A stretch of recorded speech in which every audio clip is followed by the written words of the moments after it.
All hands prepare to exit slip space in 12 minutes. All hands prepare to exit slip space in 12 minutes. As George walks down the empty corridor, all he hears are the echoes of his boots, with nothing in his mind except the image of the Marine manning the Mac gun that allowed them to escape reach, the constant replay in his mind's eye of the Marine's legs being cut off at the knees from a singular swing from an energy sword. George hates himself for leaving reach, but all those thoughts are pushed aside as the sliding doors part and he walks into Cryo Chamber 2. He approaches the only pod in use and wipes away the frost built up on the outside. George grunts in pain, not knowing if the pain is from survivor's guilt or seeing his sister all but dead in front of him, or perhaps it was the torn stitches from his shoulder injury. The big man takes off his helmet and goes on one knee. He presses his forehead against the icy pod and says to himself, "We saved Halsey, and we will save you too, Linda." He hears heavy boots approaching, so he puts on his helmet and rises to his feet quickly. Emil walks through the door and tells him, "The captain wants us on the bridge." George turns his back to look at the pod and sees frost has already built up on the outside once more. He uses his right index to draw 3 circles and an F and walks away. On the bridge, Noble Team listens as Noble 2 and Cortana argue. Kat is telling the captain to bring the ship to full combat alert, that the AI has gone rogue. She did not follow the Cole protocol. These aren't random coordinates. Captain Keyes begins to grill Cortana about where they were about to exit. But Cortana tells him, Even I don't know. But one thing is certain. Whatever we find will end the war one way or another. Sarcastically, she adds, I hope everyone has buckled their seatbelts. Exiting slip space in 5, 4, 3, 2... As the cryopod opens up, Master Chief notices a large figure before him, one he recognizes all too clearly. Before he can speak, however, he hears the figure say, "John." And the big man extends a hand out to help him climb out of the cryopod. Though the Master Chief needs no help, he accepts the hand and climbs out. Red lights blare all around them as Cortana broadcasts, This is not a drill. I repeat, this is not a drill. George hands Master Chief a machine gun turret. As a Spartan-II, he has no trouble lifting it, but isn't quite as comfortable with it as George. John accepts the turret and begins to follow George. The two Spartans work like a well-oiled machine, almost as if reading each other's minds. Before they can reach the bridge, they look down a hallway as they hear shotgun blasts and a voice screaming, "Who's next?" and followed by a few pistol shots. Two Spartans run down the hallway leading to the armory. Chief looks at George, and the mountain of a man shakes his head. It's a long story. When the Spartans make it to the bridge, it plays out the same as the original. Only George is standing behind the Chief, and Carter is standing at attention near Captain Keyes. After Chief receives Cortana, he orders George to stay with Keyes and to make sure Keyes makes it off the Autumn. Consider it done. Chief hands off the machine gun back to George, as George trades him a DMR in exchange. Cortana says, Ooh, I like these. Captain Keyes tells Carter to get as many people off board as possible. The rest of the events happen very similarly. The only major differences are Chief runs into each member of Noble Team except B312. He runs into Emil first as he's digging his knife out of a hunter's exposed midriff. The Spartan-III only gives him a side glance and says, "What are you looking at?" A few corridors later, he runs into Kat as she is remote piloting a Banshee she hacked into to stop Covenant boarding parties. Give me some cover, will ya? After Chief is done covering her and she crashes the Banshee into a Phantom, she looks at Chief and all the dead bodies around and says, So, this is the stuff of legend. When Chief finally makes it to the escape pods, Carter is there defending the hallway. Chief orders Carter to get Noble Team into the escape pod, but Carter refuses. Respectfully, I don't take orders from you. Carter continues to fight the Covenant and locks Master Chief in the escape pod and immediately launches him. On the radio, Chief hears, 6 will meet you on the surface. Meanwhile, on board the Autumn, George escorts Keyes to an escape pod, but notices an invisible elite is following them. George hears the elite's heartbeat and sees the steam from his breath evaporate. In a swift move, he shoulder checks the elite, grabs him by the neck with his right arm, and stops the elite's swing from his sword with his left. With his hand alone, he lifts up the elite and snaps his neck. In the original timeline, this elite is the reason Captain Keyes gets captured to begin with. So this time around, Captain Keyes is safe. As each member of Noble Team takes a different escape pod, far more Marines and ODSCs make it out alive. When the life pods land, Master Chief makes his way uphill to find that Noble 6 is already there, done rescuing the survivors, notably amongst them Johnson and Silva. Silva seems to recognize Six as he was second in command on board a ship that transported the Spartan to one of his missions. Silva is not content. His ODST origins are of the side that hates Spartans. The rest of the mission is quite different, as every group of survivors landed with or near a Spartan. No longer do they need to be rescued by Master Chief. Instead, the objective quickly becomes setting up a forward operating base on the ring. Carter takes lead in suggesting they retake the Pillar of Autumn, but Cortana says their best option is to get to Keys and his life pod and find out as much as they can about this alien creation. Until they get in touch with Keys, Silva is in charge, however. He splits everyone up wildly. He sends Cat and Chief on a wild goose chase to explore the ring, while Carter and Six are to clear the Pillar of Autumn, and Emil and the rest of the forces will reunite with Keys and George. Silva is trying to use the Spartans as pawns to gain control of the crew, and he is not being subtle about it. The duo of Carter and Six arrive at the Autumn's crash site as the scene fades to black. While on board the Autumn, Six and Carter have to be stealthy. The Autumn is crawling with elite Black Ops teams. On board the desolate ship, they find a Sanshayun prophet giving a sermon and ordering around the rest. They figure out the ring is called Halo and can be used to turn the Covenant into gods. Though the Spartans are smart enough to understand the Covenant believe that, it doesn't necessarily mean it will literally make them gods. But they still have no idea what the ring actually does. With that info, they decide they cannot let the Covenant control the ring. Finally, they also learn the ship that chased them off Reach was the Long Night of Solace. As the Fleet Master, who we know to be Thel Vadami, tasked the Solace and its accompanying forces to atone for not stopping the Pillar of Autumn and hunting them down. On Master Chief and Cat's adventure, Cat is very eager to learn what else Cortana may know about the ring, but Cortana doesn't want to answer. Chief and Cat end up exploring several biomes and undoubtedly stumble on Covenant forces worshipping the ring. They come to understand the installation is extremely religiously important to the Covenant and start scheming on how to use that against them. At this point, Chief suggests this is how they could conduct Operation Red Flag. Although Cat is not cleared to know of Operation Red Flag, Cortana sees the value of Noble 2 and fills her in. The idea being 3 heads are smarter than 2, even if one of them is the smartest AI ever built. The plan building in the back of Cat's mind is to gain control of the ring and hold it as hostage to force the Covenant to stop the war, at least with the info they currently have. The mission ends as Keys comes over the radio telling them they've made contact with Silva and the rest of Noble Team on the Autumn. While Foehammer is sent to the Chief and Cat's location, the rest will move into the Autumn's remains and see if they can make her fly again. Foehammer is sent to pick up Cat and Chief. When they board the Pelican, they find Emil there with a grenade launcher. They board the Pelican as Emil briefs them on Noble 6 and Carter's discovery of the silent cartographer. When they were interrogating a Sanshayun, they discovered several things about the ring. After they land, they make quick work of the foes on the beach. This time around, Cat hacks the door hiding the elite. And the moment the doors open, Emil puts his knife through the elite's neck and grabs his sword. As if taunting him in his final moments, Emil uses the sword to slay the elite. Events stay relatively the same, except the Covenant are talking about the facility they expect to find a great weapon inside of. Cortana informs Keys the messages she has been intercepting are dangerous. When Keys hears this, he says he has a plan and that he will be in contact. Once Cat, Chief, and Emil kill the hunters, the next transmission they receive from Keys is in distress as the Autumn is once again under attack. Emil gets Foehammer to pick him and Cat up, while Chief takes the underground tunnels to go to the control room. Emil and Cat are arriving on scene when the Covenant forces keep getting stopped. Keys, worried that the Covenant are keeping them busy while they unearth some treasure weapon, decides to send Noble Team to the underground facility from the Mission 343 Guilty Spark. Silva and Carter both disagree. Silva wants the credit for taking this power from the Covenant, and Carter says if Noble Team leaves, the Autumn will fall, and next time they won't be able to take it back. While they argue about this,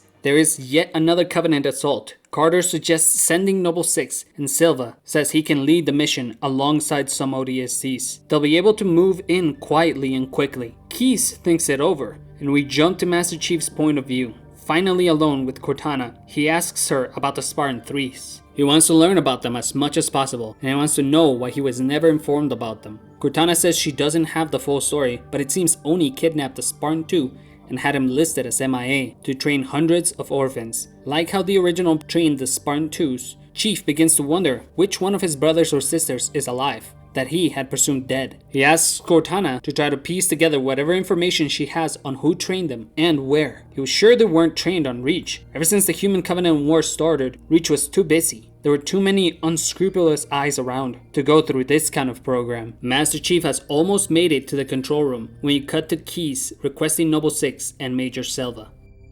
Major Silva, Noble Team figured out the Covenant's plan in that facility. They plan to unleash some terrifying weapon from the bowels of this ring. Something they are confident can easily kill their strongest foes, even Spartans. If they get their hands on it, what happened on Reach will be a stroll compared to Earth. Noble 6 will accompany you. I will send some extra reinforcements the moment we deal with the Covenant advancing forces. The mission ends as Master Chief reaches the control room and he plugs in Cortana to the console. Major Silva takes his ODSCs as well as Noble 6 down to get to the weapons cache or whatever terrifying weapon the Covenant might have found here. Silva hates Spartans and is constantly forcing Noble 6 to push forward alone to clear the way for them. Silva thinks to himself that he wouldn't care if the Spartan bit the dust. It would even help pave the way for him to gain control of the situation and overcome Keys. This backfires in the most gruesome way possible. Noble 6 is sent deeper into the facility and leaves Silva and his men behind. But Noble 6 is smart. He keeps seeing mayhem of the supposed friendly fire and ends up in this room where the Flood are waiting in the shadows. When he feels like he's being watched, he activates his night vision only to see faint movement. Even with his Spartan reflexes, he could not make out what the moving fixture was. He did, however, see the shine of a Type 33 needler, so he is on full alert. But almost as if feeling the Spartan tense every muscle in his body, the creature in the shadows tries to toy with him. B312 hears a voice whisper to him, and he can't make out what is being said. He takes a few steps forward. He hears the voice again, but extremely faintly. Just as he's about to take another step forward, he stops and raises his assault rifle. His augmentations meant that he could hear an unconscious grasp of air from over 100 yards away. If he could not hear the voice after closing in, then it was clear what the voice's intentions were. Noble 6 activates the flashlight on his assault rifle, and even with his night vision on, he can only barely manage to see one thing: Major Silva's face. It was the Major, alright, except his face looked wrong. The Major's hair was gone. Not only was his clean gray buzz cut gone, but so was his facial hair. Silva's mustache and 5 o'clock shadow were gone, peeled away into the recesses of his skin, presumably at least. His eyebrows and even eyelids had left no trace on his face, if he ever had any. Looking at him now would bear no hints. The man had aged a decade from the moment the light had illuminated his face.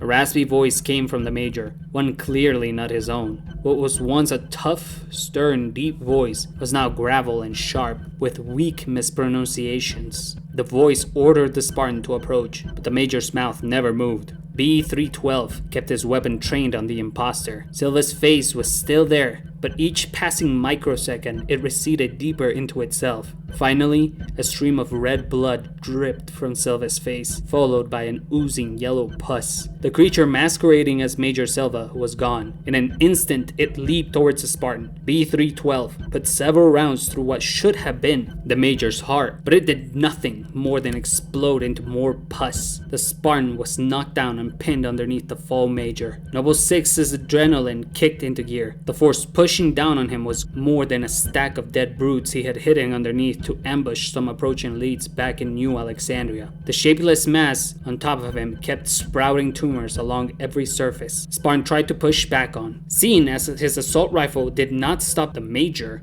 the Spartan draws his knife and recalls a lesson from his teacher. A lesson his teacher taught him. Kurt 051 once said, "There aren't many enemies that can overpower a Spartan. When you come up against one." The Spartan-II turned to look directly into B312's eyes, and the trainee saw hatred, fear, disgust, and even pride in Kurt's eyes. "And you will come up against one in this war. You can go out swinging, or you can win." Noble 6 unleashes a flurry of knife attacks, a barrage of cuts lacking any finesse, any style, one reminiscent of a child swatting away a swarm of bees, but backed by the strength and precision of one of humanity's greatest champions. By the time 6 stopped swinging his knife, the creature is only bits of entrails on the floor. If Silva had been in there, the mess left behind would be more recognizable than the beast Noble 6 had slain. With the sound of a shout, Noble 6 snaps back to reality. He gets up and thinks about taking the Major's dog tags, but decides against it. He runs in the direction of the scream, only to turn a corner and be flung back with a concussive force that would snap an average person in half. He had not seen nor heard any grenades, but his exceedingly fast reflexes had managed to make out swirls of mass and that nauseating green and yellow tint pus. A misshapen blob had seemingly tripped on itself and bloated up to 3 times its already overblown size and exploded. As Six picks himself up once more, his shields begin to recharge. Dozens of small globular creatures with elongated minuscule tentacles begin to head in his direction, only to be met with Noble 6's sidearm, each one popping like a balloon filled with a little too much air. As the Spartan makes his way back to the location the scream had come from, he is uneasy, for the trail of dead bodies he had followed on his way in was now gone. When he finally catches up to the figure that screamed and called out for help, he's met once more with an abomination. Noble 6 begins to unload bullet after bullet into the creature. Once it is finally down for the count, the Spartan acknowledges his mission is a failure and the goal has changed dramatically. He cannot allow this infection to spread beyond this place. He sets his sights on stopping every single one of them. Noble 6 does exactly what he was trained for. He vanquishes humanity's enemies one by one. The flood, a tidal wave crashing against the Spartan, almost drowning him with each wave. The Spartan, stoic and courageous, standing stiffer than a rock in the face of the deluge of mass. Emil and Carter arrive to the swamp. As they make their way through the marshy swamp pits, they see creatures leaping great distances out in the horizon. The 2 Spartans had been warned by Captain Keyes about a parasitic, deadly creature. They had come prepared, and soon enough, so would the rest of Noble Team. A sudden explosion shakes the ground beneath their boots. Once they head to the point of origin, they find Noble 6 crawling out with one arm while using the other to hold a designated marksman rifle. B312 immediately starts shooting at the Spartans. Carter yells at him, Hold your fire, 6. When B312 hears the commander's voice, he stops shooting and lets go of the DMR. He crawls forward 2 more paces, and as he tries to pick himself up, he collapses and passes out. Carter hoists the lieutenant over his back as Emil is examining their surroundings. The Spartans start to hear a humming.